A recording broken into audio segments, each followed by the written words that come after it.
Single dad gave CPR to his CEO to save her life, risking it all. After that everything changed. The moment Jake's hands pressed against Victoria's chest, he knew his job was over. The company's strict no-contact policy flashed through his mind as he counted compressions, but he pushed the thought away.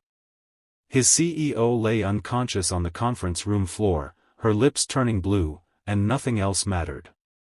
Not the mortgage he couldn't afford, not the daughter waiting for him at home, not even the career he was about to lose. Only the fading heartbeat beneath his palms. If you've ever faced that impossible choice between doing what's right and doing what's safe, hit that like button. And if you want more stories about ordinary people facing extraordinary moments, subscribe now. This is a story about how a single act of courage can change everything. Jake Miller never planned to be a hero. At 34, his life revolved around two things: his 8-year-old daughter Lily and his job as an executive assistant at Meridian Technologies. Since losing his wife to cancer 3 years ago, he'd built a careful routine that balanced work and single parenthood with precision timing. Every morning, breakfast with Lily, school drop-off, then the 40-minute commute to Meridian's downtown headquarters. Every evening, dinner, homework, bedtime stories, then falling asleep reviewing tomorrow's schedule. Victoria Chen, Meridian's CEO, existed in a different universe. Brilliant and formidable, she had transformed a struggling tech company into an industry leader in just 5 years. Employees admired her vision but feared her exacting standards. Jake had worked directly under her for 18 months, managing her calendar, preparing her presentations, and anticipating her needs before she voiced them. They rarely spoke beyond work matters. To Victoria, Jake was simply a competent assistant. To Jake, Victoria was the intimidating figure who determined whether he could provide for his daughter. That Wednesday began like any other. Jake arrived at 7:30 a.m. to prepare for the quarterly board meeting. He arranged the conference room, tested the presentation equipment, and set out water bottles precisely as Victoria preferred. When she arrived at 8:15, she barely acknowledged him with a nod before diving into her pre-meeting routine. "The Q3 projections look strong," she said, reviewing her notes. "But R&D spending is higher than anticipated. The board will question that. I've prepared additional slides explaining the investment in the new security platform," Jake replied. "They're in the appendix if needed." Victoria glanced up, momentarily surprised. Good thinking. It was the closest thing to praise Jake had received in months.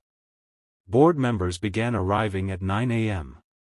Jake greeted them, served coffee, and retreated to his desk outside the conference room. Through the glass walls, he could see Victoria commanding the room, her posture perfect as she guided the meeting with confident precision. At 10:47 a.m., everything changed. Jake was reviewing expense reports when he heard a crash from the conference room. Looking up, he saw Victoria collapsed on the floor, board members rising from their seats in confusion. Without thinking, he rushed in. "She just fell mid-sentence," someone was saying. "Is she having a seizure?" Jake knelt beside Victoria. Her body was still, face ashen. He checked for breathing, finding nothing. No pulse either when he pressed fingers to her neck. "Call 911, he shouted, loosening Victoria's silk blouse collar. "She's not breathing." Jake had taken a CPR course after his wife died, determined never to feel helpless in a medical emergency again. Now, as he positioned Victoria flat on her back and began chest compressions, those training sessions flashed through his mind. 30 compressions, 2 rescue breaths. Repeat. "The ambulance is 8 minutes out," someone reported. 8 minutes. An eternity when the brain needs oxygen. As Jake continued CPR, he was vaguely aware of the board members watching in stunned silence. Meridian's strict professional conduct policy explicitly prohibited physical contact between employees. As Victoria's direct report, Jake was risking not just awkwardness but his entire career.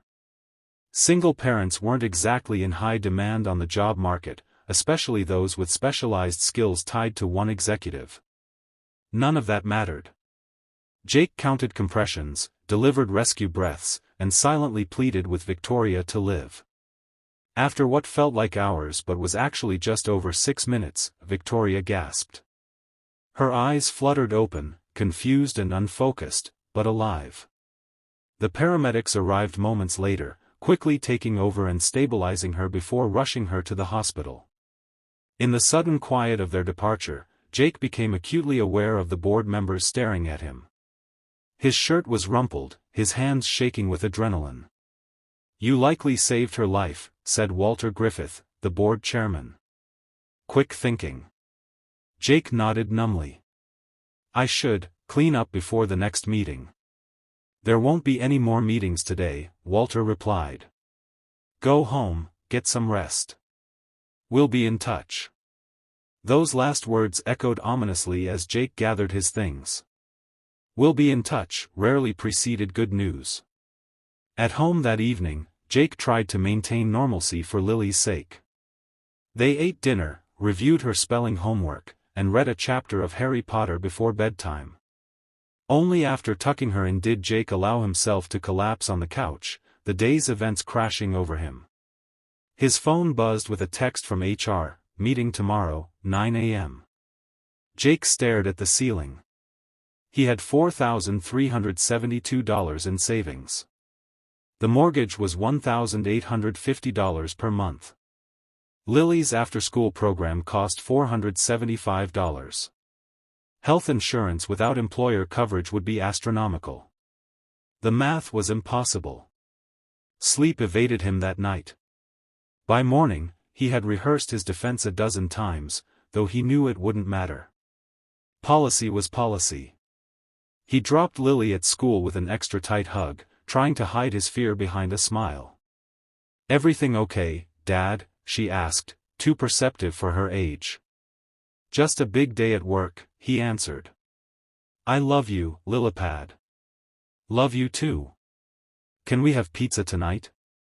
Jake nodded, wondering if pizza would become an unaffordable luxury soon. The HR office felt colder than usual. Marjorie, the director, sat beside the company's legal counsel, their expressions unreadable. "Jake, thank you for coming in," Marjorie began. "Yesterday's events were unprecedented." Jake straightened his tie. "I understand the company policy regarding physical contact. I made a split-second decision based on medical necessity." "Yes, well," Marjorie was interrupted by the door opening. Victoria Chen walked in. Jake stood automatically, shocked to see her. She looked pale but very much alive, dressed in a simple black suit rather than her usual colorful attire. "Ms. Chen, we weren't expecting you today," Marjorie stammered. "Clearly," Victoria replied, taking a seat beside Jake. "I understand you're discussing yesterday's incident." "We were just beginning the formal review process," the lawyer explained. Victoria's eyes narrowed. "What exactly is there to review?" My heart stopped. "Mr. Miller performed CPR. I'm alive because of his actions. Company policy is quite clear about employees not touching each other inappropriately," Victoria finished. "Are you suggesting that emergency medical intervention falls under that category?" The room fell silent. "Furthermore," Victoria continued, "if Meridian terminates an employee for saving a life, I imagine the press would find that story fascinating. As would our shareholders." Jake watched this exchange in disbelief. Victoria Chen was defending him. "No one is suggesting termination," Marjorie backpedaled. "We simply need to document the incident properly." "Then document it as an example of extraordinary service," Victoria said, rising. "Mr. Miller, I'd like to speak with you privately." "My office, 10 minutes." As she left, Jake felt the atmosphere in the room shift. Whatever disciplinary action had been planned was clearly off the table. 10 minutes later, Jake knocked on Victoria's office door, still uncertain what awaited him. "Come in," she called. Victoria stood by the window, looking out at the city skyline. Without turning, she asked, "How did you know what to do yesterday?" Jake hesitated. "I took a CPR course after my wife died. Heart failure. I couldn't help her, but I promised myself I'd never be helpless like that again." Victoria turned, studying him with new interest. "I didn't know you were widowed. It's not something I talk about at work." "No, I suppose not." She gestured for him to sit. "The doctors say I had a cardiac arrhythmia. Undiagnosed heart condition, triggered by stress and overwork. Without immediate intervention, would have died." "I'm glad I was there," Jake said simply. "As am I." Victoria sat across from him.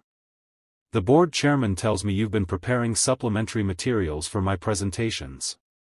Going beyond your job description." Jake shrugged. "It seemed helpful." "It was." "It is." Victoria leaned forward. "I've been reviewing your personnel file. You have an MBA from Northwestern, yet you've been working as an assistant for 3 years. After my wife died, I needed stability and predictable hours for my daughter. Executive roles don't offer that." Victoria nodded slowly. "What if they could?" "Meridian is creating a new position, Director of Executive Operations. Flexible hours, remote work options when needed, and a significant salary increase. The role would oversee administrative functions across the executive team while developing efficiency protocols company-wide." Jake stared at her. "And you're offering this to me?" "I'm offering you the chance to interview for it," Victoria corrected. "Though I'll admit you're the front-runner, having demonstrated both competence and literal life-saving capabilities." For the first time in years, Jake felt a flicker of professional ambition. "I'd be very interested." "Good." Victoria handed him a folder. "Review this job description. We'll discuss details tomorrow." She paused. "I understand you have a daughter?" "Lily. She's 8. Bring her to the company picnic next month. I'd like to meet the child who shares her father with Meridian." As Jake left Victoria's office, the weight that had pressed on his chest since his wife's death felt slightly lighter. Nothing would bring Sarah back, but perhaps there was a path forward that honored her memory while building something new. The following weeks brought rapid change. Jake interviewed for and accepted the new director position. His salary increased by 40%, and the flexible schedule meant he could attend Lily's school events without constant anxiety. Victoria proved to be a surprisingly understanding boss, having gained a new perspective on work-life balance after her near-death experience. At the company picnic, Lily charmed everyone, including Victoria, who spent an unexpected half-hour discussing Harry Potter theories with the 8-year-old. "Your daughter is remarkable," Victoria told Jake later. "You've done an amazing job raising her alone." "Some days are harder than others," Jake admitted. "I imagine so." Victoria hesitated. "My own parents worked constantly. I barely saw them growing up. It's partly why I threw myself into my career. I never learned how to balance work with anything else." This glimpse of vulnerability from his formerly ice-cold boss surprised Jake. "It's never too late to learn new patterns."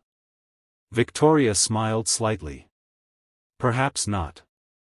Over the following months, Meridian transformed under Victoria's evolving leadership. She implemented wellness initiatives, flexible scheduling, and family-friendly policies that improved both employee satisfaction and productivity. Jake's new department thrived, streamlining operations while supporting work-life balance.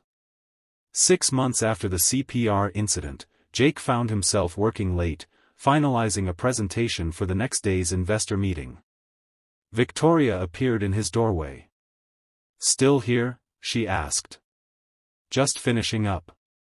Lily's at a sleepover, so I thought I'd get ahead." Victoria nodded. "I've been meaning to ask you something. The company's sponsoring a table at the Heart Association Gala next weekend. Would you and Lily like to attend? It seems fitting, given everything." Jake looked up, surprised by the invitation. Lily would love to get dressed up for a fancy event. Excellent. I'll add you to the list. Victoria lingered in the doorway. You know, when my heart stopped that day, they tell me I was clinically dead for almost 4 minutes. I remember, Jake said quietly. I don't recall any white lights or profound revelations, she continued. But when I woke up in the hospital, I realized I'd spent my entire life working toward goals without ever stopping to enjoy the journey. Or the people along the way. Jake set down his pen. That's a powerful realization. Indeed. Victoria straightened. Don't stay too late. Some things can wait until tomorrow. As she walked away, Jake felt something shift between them, not romance, but a genuine human connection forged through crisis and recovery. The Heart Association Gala proved to be a turning point. Lily, resplendent in a new blue dress, charmed everyone at their table. Victoria, named the Events Woman of the Year for her company's health initiatives, acknowledged Jake in her acceptance speech. Sometimes it takes nearly dying to learn how to live, she told the audience. And sometimes it takes an ordinary act of extraordinary courage to remind us what truly matters. 1 year after that fateful board meeting, Meridian Technologies was featured in Business Week as one of the country's most innovative and employee-friendly workplaces. The article highlighted Victoria's transformation from demanding taskmaster to visionary leader who valued human connection alongside corporate success. Jake, now a key member of the executive team, had found his professional footing again. More importantly, he'd found balance. He coached Lily's soccer team, never missed a school performance, and still excelled at work. The hole left by Sarah's death would never completely heal, but he and Lily had built a new life filled with possibility. Victoria, too, had changed. She took actual vacations, mentored young professionals, and even adopted a rescue dog named Chance, a nod to the second chance she'd received. On the anniversary of the CPR incident, Jake found a small box on his desk with a note, "Some risks are worth taking. Thank you for taking one that day. V." Inside was a custom-made compass, engraved with the words, "Sometimes saving another shows you the way forward." Jake smiled, turning the compass in his hand. One moment of crisis, one decision to act regardless of consequences, had changed everything, not just for Victoria, but for him, for Lily, and for hundreds of Meridian employees whose lives improved under the company's new direction. Sometimes the biggest risks yield the greatest rewards. Sometimes saving someone else's life saves your own in ways you never expected. And sometimes, in our darkest moments, we find the light that guides us home. If this story touched your heart, please like and subscribe for more content that reminds us of our shared humanity and the power of courage in everyday moments. Remember that the most meaningful changes often begin with a single brave action. What will yours be?